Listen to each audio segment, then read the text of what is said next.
Assalamualaikum warahmatullahi ta'ala wabarakatuh.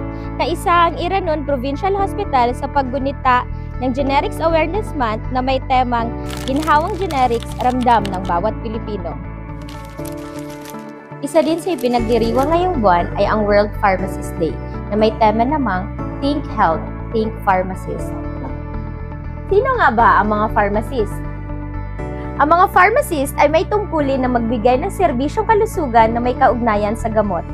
Ang mga pharmacist ay may responsibilidad na magbigay ng mga gamot alinsunod sa reseta ng doktor.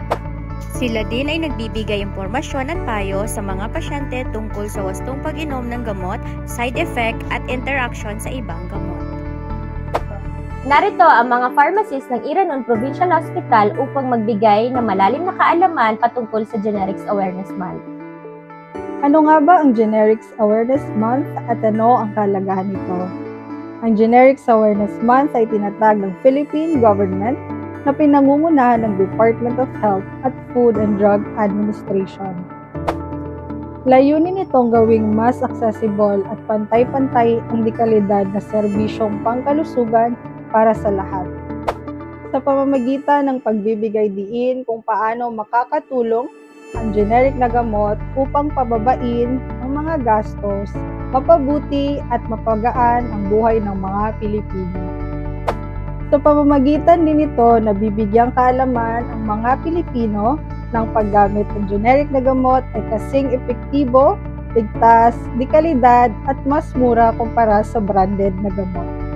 Alam niyo ba na sa buwan din na ito iginugunita ang pagkapasa ng Republic Act No. 6675 o mas kilala bilang Generics Act of 1988?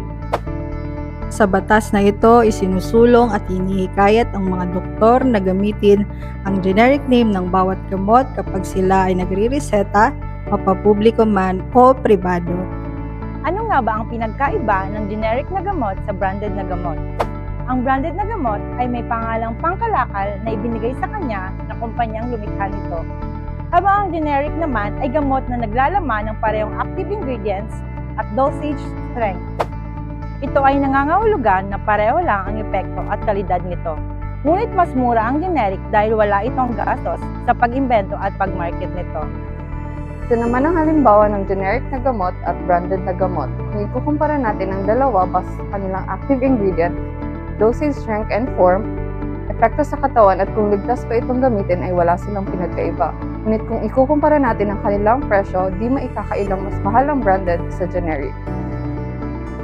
Kaya laging tandaan na ang generic na gamot ay kasing bisa ng branded na gamot. Ginhawang Generics, Ramdam ng Bawat Pilipino. Happy World Pharmacist Day!